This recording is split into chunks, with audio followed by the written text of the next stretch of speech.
Rock and roll may live forever, but we only retire once. Kevin Lamour of Our Financial Plans and Quadris Investment Services offers a large range of financial solutions from some of the biggest leaders in the investment and insurance landscape of Canada. See how a solid financial plan built with friendly and professional advice can help. Find out more at ourfinancialplans.ca or give them a call at 705-949-1316. Hey folks, and welcome to another episode of the Lonesome Cowboy Podcast. And today, coming from Kingston, and down there is Mr. Chris Giguère, singer-songwriter. How are you, sir? Good, thank you. Outstanding. Well, better than I was last week. I had a really bad cold. Yeah, that's right. You said you did, eh? So you're sounding okay there. That's good. Glad to hear it. While I was doing some research on you, I saw that you and I were both at the FMO conference last year. That's right. Of course, trying to bump into somebody there is quite a bit going on. That was my first time, actually. Yeah, same with us.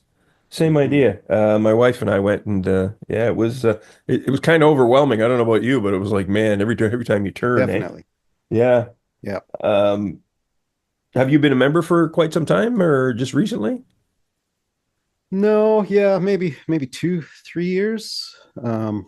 Yeah, I've had a hard time defining my genre of music forever, right? And I finally settled on folk. So I thought I should join Folk Music Ontario. Yeah. It kind of sounds the same way that I went, Chris. I was kind of the same way. It was to the effect of, well, it's country, but it's other things too, you know. And I went the same way, and I says, "Geez, maybe I'm writing folk songs," and that's how I ended up joining myself. Yeah, and in fact, it's a pretty umbrella kind of genre that, as you say, is pretty wide anyway. Yeah, exactly. And you can tell by the amount of showcases and the different styles that you have in those showcases there.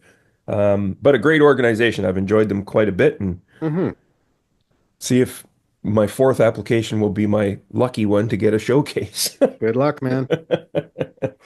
So I know that you are issuing new music, like you said that you wanted to do every month since since Did I say August. that? I think you did, yes. But it was like August of last year is when you Okay, supposed well, it. I did follow through that with that, I think August through December last year. Well, that's not bad. Yeah, yeah. Um, is all of these songs just going to live on their own, or is this going to become part of an album down the road, or how do you I see did it? I did compile the six that I released last year, so August through December 2024, Hmm. into an EP. So Oh, it's a right on. six song EP, and yeah, it's just called "Sounds Good to Me." Right on. Now, I noticed that many, and I've interviewed a lot of the musicians that are like that steampunk, listen to me, punk musicians end up as folk musicians or folk rock musicians. And Yeah, I found it interesting, like Charlie Angus, he was with the Grievous Angels, and now he sings folk songs by himself sometimes. yeah, yeah, So, yeah. um, was there a connection there for you too? Is that the same way, like with the way the punk came into Yeah, I folk don't kind know. of I mean, thing? punk was very, very early days, Yeah. and I have to say, I kind of got pulled into that more by my friends and bandmates. It wasn't really me driving that that direction. I was, one of a group of guys who could play guitar, Hmm. and we had a great time with it. But that was teenage days. Yeah, exactly. But even by the time I was in my 20s, when I started doing music a little more seriously, it was definitely veering much more into folky acoustic kind of territory. Yeah, exactly. Yeah. I've always felt that punk is similarly in the fact that they're singing, for average people about average everyday things, and hence it's a very relatable in that respect. That's true. That's true. Yeah. Yeah.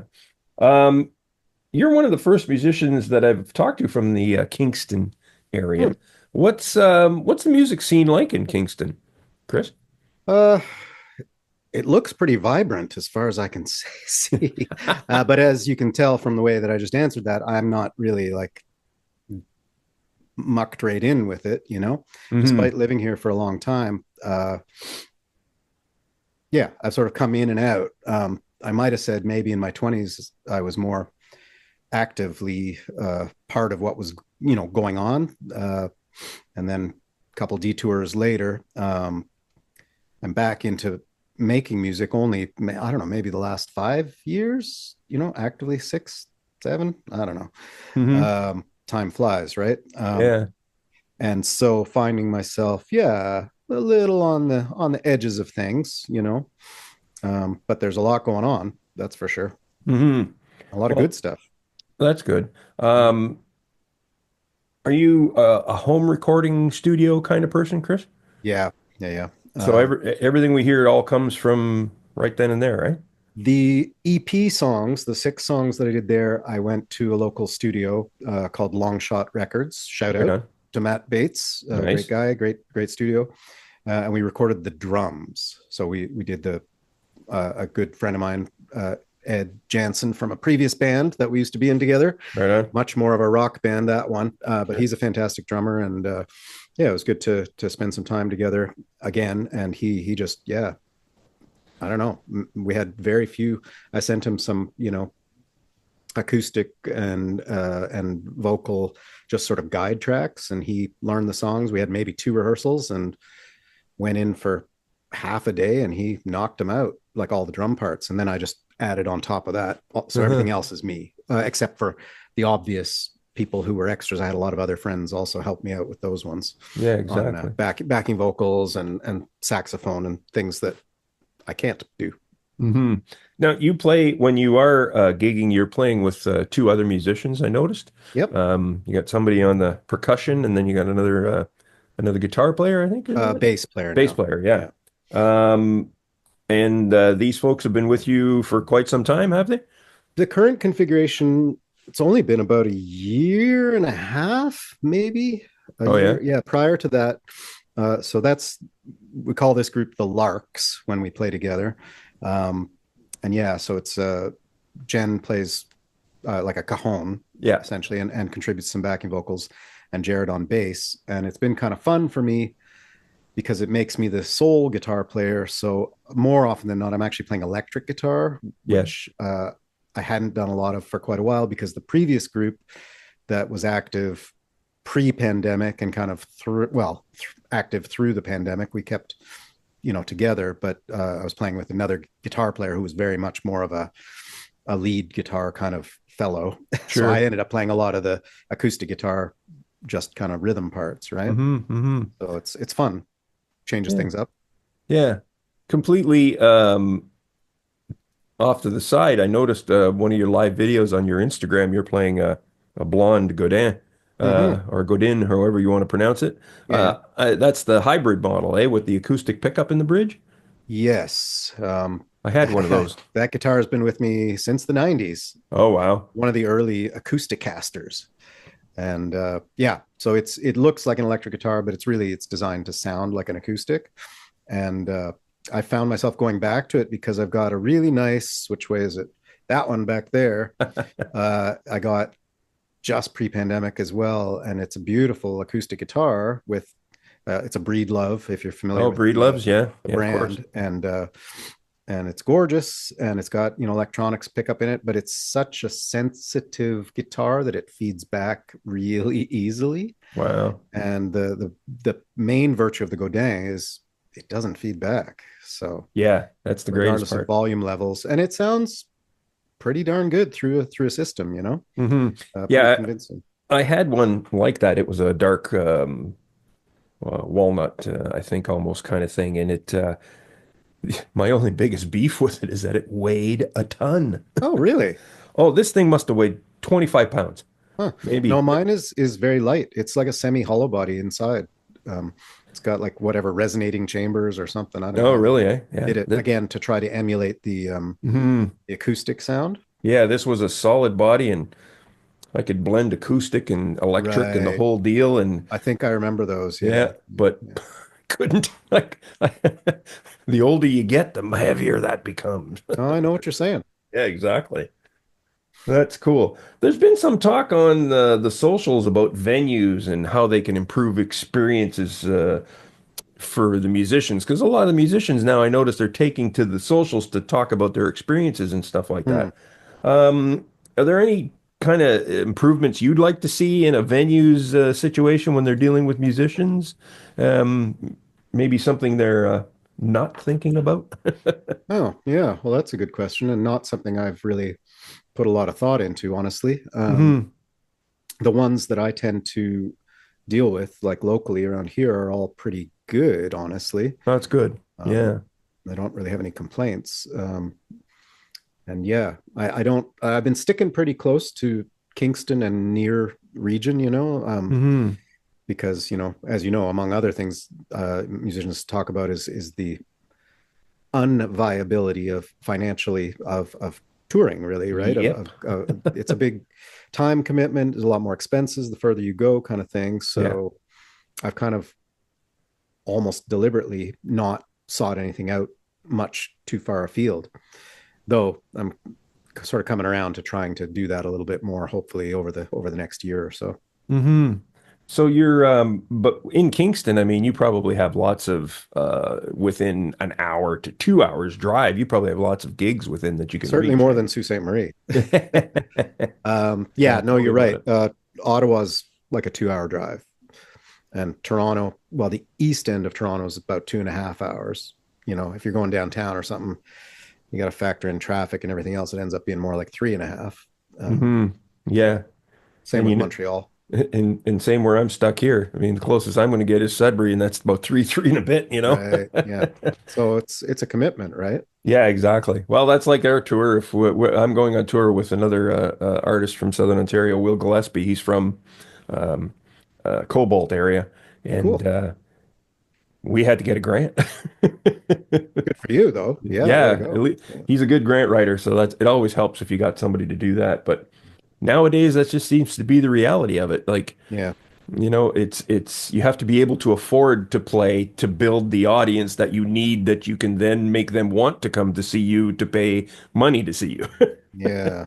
Yeah. And It's I yeah. just see it as a circle, Very much chasing, so. yeah, chasing yourself around by the tail kind of thing.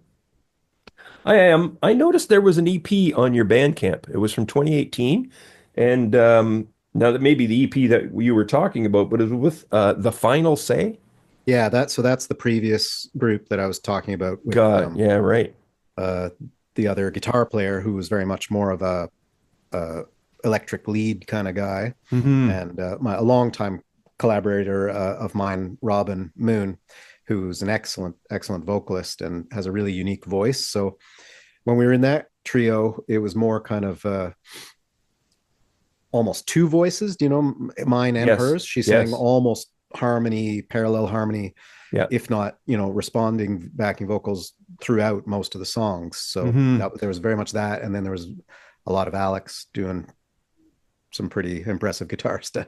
Yeah, I really enjoyed Oh, listening to thanks. as much as I could. Well, it was just before we got started here, and Yeah, so that one feels pretty old to me now. I mean, what's that, 7 years ago? yeah, no kidding. Um, and it's funny because I did briefly listen back to it, even just to compare, because we had it mastered by someone else, Hmm. and I found that the volume, the volume levels were quite low on that EP. But still, I still like the songs. I mean, I wrote the songs, Yeah, right.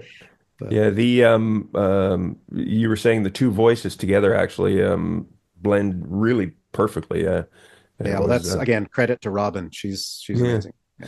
I had a little bit of memories of Rodney Crowell and um oh my Lord, I can't remember her, the beautiful white hair. Amy Lou Harris. Yeah. Yes, Emmy Emmylou Harris. Yeah, Emmy yeah, Lou Harris, sorry. yeah.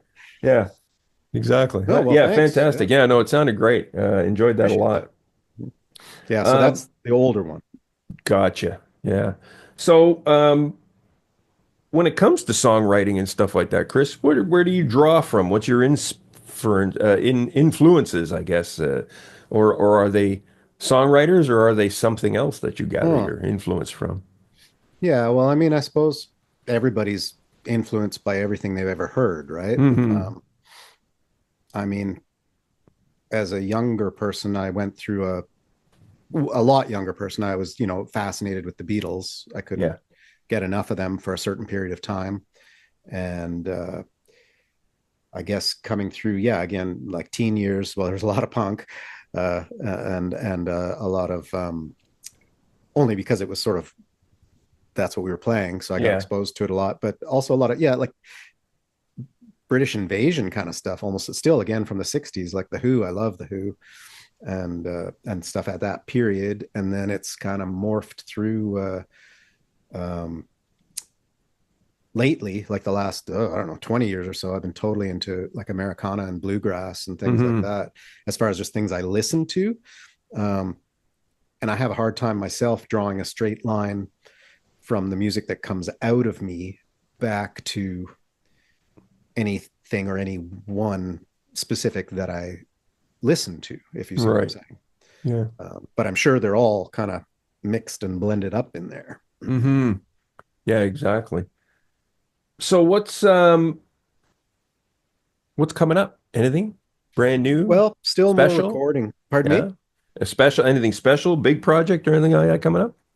No, I mean, yeah, I'm kind of in this nice, for me anyway. I don't know. Yeah, like you say, or well, like I said, you're trying to make some stuff happen because I'd love to have more people hear what I'm doing because I feel like I'm making some of the best music, writing some of the best songs that I've ever done.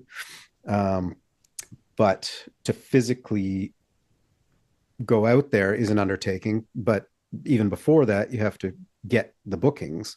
And I've been a little bit precious about not being a cover band kind of like cover tune kind of guy. Yeah. When I do make bookings, I make it clear to people doing the booking that a large part of my repertoire is original. I Uh-huh. mean, I'm not, I do try to throw in, select covers that I think are going to be appealing to most people Yeah, yeah, yeah. and or the clientele of the place that I happen to be playing.